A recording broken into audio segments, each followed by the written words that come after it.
नमस्कार दोस्तों, स्वागत है आप सभी का। आज हम चर्चा करने वाले हैं राष्ट्रीय कवि मैथिली शरण गुप्त जी के काव्य संसार की। गुप्त जी को हिंदी साहित्य में राष्ट्रीय चेतना का प्रवक्ता माना जाता है। उनकी कविताओं में हमें मिलता है देशभक्ति, किसान जीवन, नारी जीवन के संघर्ष, समाज सुधार की गहरी झलक। तो आइए शुरुआत करते हैं और समझते हैं गुप्त जी का योगदान सरल और आसान भाषा में। देखिए, गुप्त जी ने मेनली बात की है इस चैप्टर में हमारे राष्ट्रीय जागरण, नव जागरण और नारी चेतना के संदर्भ में और किसान जीवन के बारे में।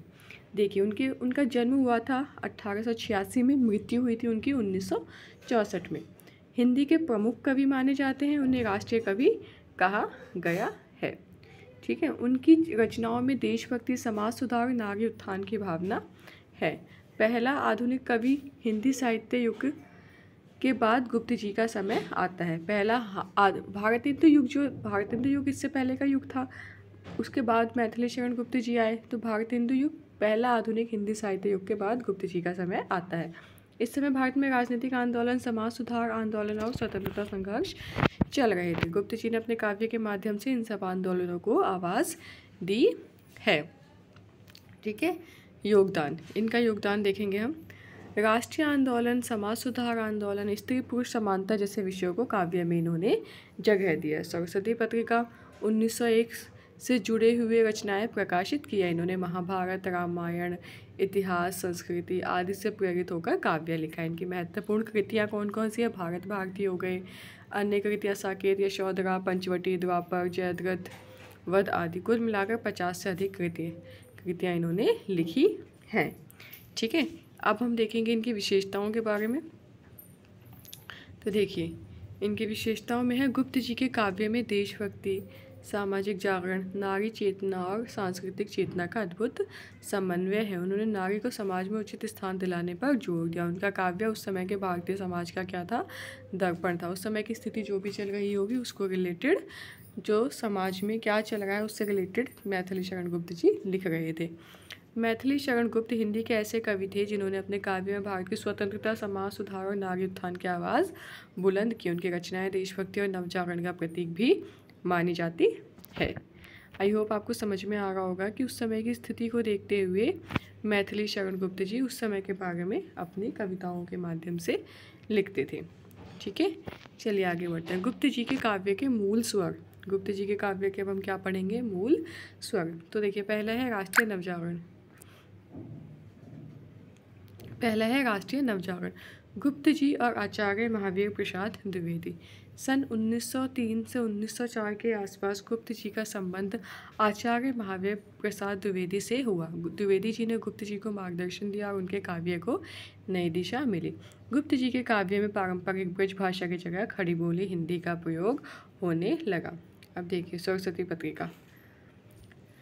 सरस्वती पत्रिका गुप्त जी की कई रचनाएं सरस्वती पत्रिका में भी प्रकाशित हुई है। इससे उनकी कविताएं पूरे देश में पढ़ी जाने लगी। द्विवेदी जी के निर्देशन में गुप्त जी ने इतिहास, पौराणिक कथाएं और सामाजिक विषयों पर भी लेखन किया है। प्रमुख रचनाएं और विषय। गुप्त जी की शुरुआती रचनाओं में जयद्रथ वध, भारत भारती 1909 में जो उन्होंने लिखी थी, साकेत, यशोधरा, पंचवटी आदि प्रमुख है। इन रचनाओं में राष्ट्रीय चेतना, नारी जीवन, सामाजिक सुधार, ऐतिहासिक घटनाएं मुख्य विषय रहे हैं। भारत भारती 1909 यह गुप्त जी के सबसे प्रसिद्ध रचना है। इसमें भारत का अतीत, देखिए इसमें ये बहुत महत्वपूर्ण रचना बता रहे हैं कि इसमें भारत का अतीत, गौरवशाली इतिहास, वर्तमान, गुलामी और दुख भविष्य, स्वतंत्र भारत का सपना दिखाया गया है।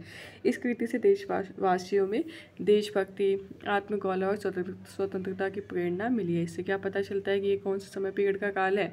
जब हमारा देश आज़ाद नहीं हुआ था, गुलाम था।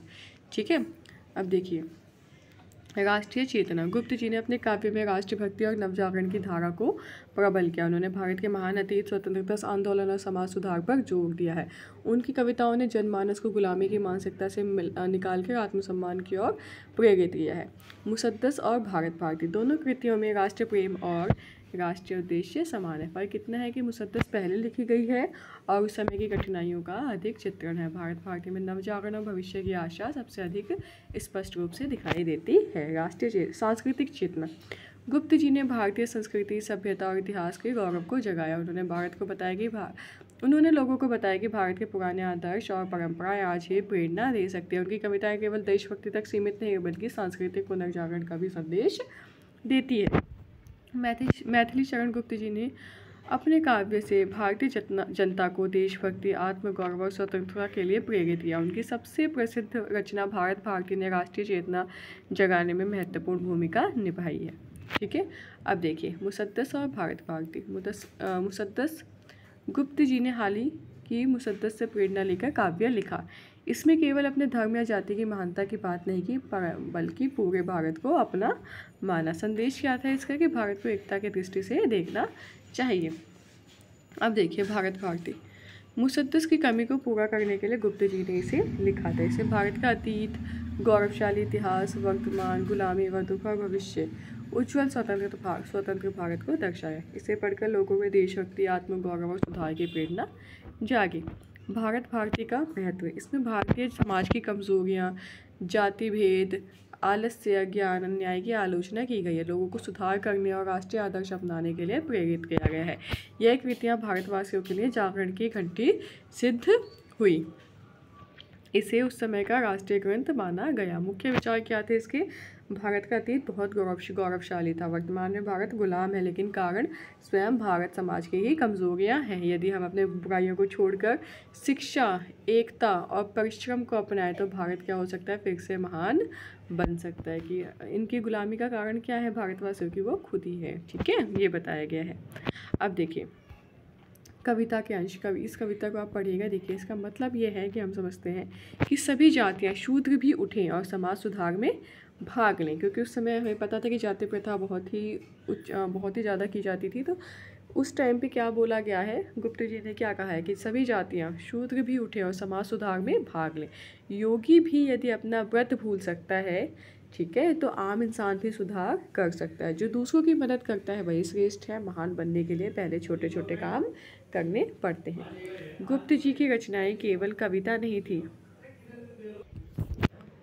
बल्कि समाज सुधार, राष्ट्रीय चेतना का माध्यम भी थी। उन्होंने जाति पाति, ऊंच नीच के भेद को गलत बताया। भारत भारती ने जनता को एकता, शिक्षा, श्रम और आत्मगौरव की राह दिखाई। मैथिली शरण गुप्त की रचना भारत भारती ने भारतीय समाज को कमजोरी का आईना दिखाया और भविष्य के लिए सही दिशा दी।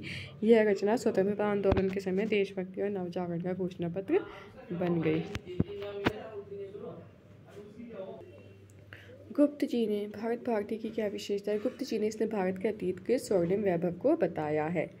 उन्होंने जातीय एकता, आर्य संस्कृति, आर्य जाति के गौरवशाली इतिहास का वर्णन किया। वे उदाहरणों और कथाओं के माध्यम से यह सिद्ध करते हैं कि भारतीय पहचान उनकी संस्कृति और एकता है। मतलब कि पहले के टाइम का उदाहरण लेके उन्होंने बताया कि हमारा समाज पहले कितना ज़्यादा गौरवशाली था, गौरवशाली इतिहास रहा है। ठीक है, और आज के समाज में कितनी कमियाँ आ गई है।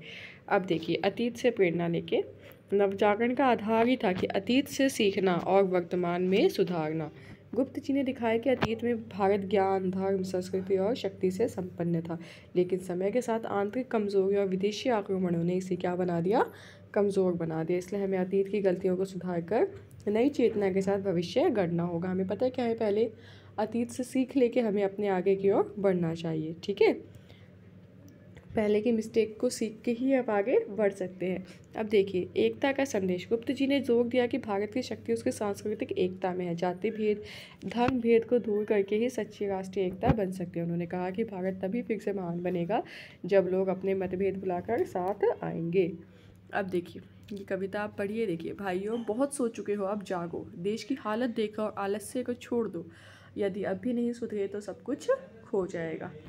देखिए दूसरी कविता पढ़िए।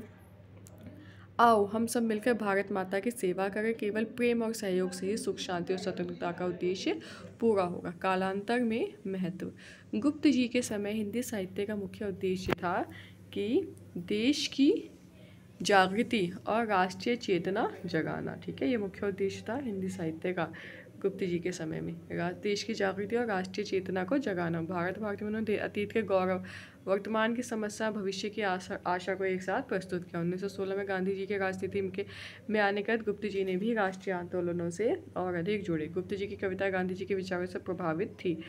सत्य, अहिंसा, स्वदेशी और राष्ट्रीय एकता। ठीक है, ये गांधी जी के विचार से हमारे गुप्त जी भी क्या थे? प्रेरित थे। सत्य, अहिंसा, स्वदेशी और राष्ट्रीय एकता। अब देखिए गुप्त जी का योगदान।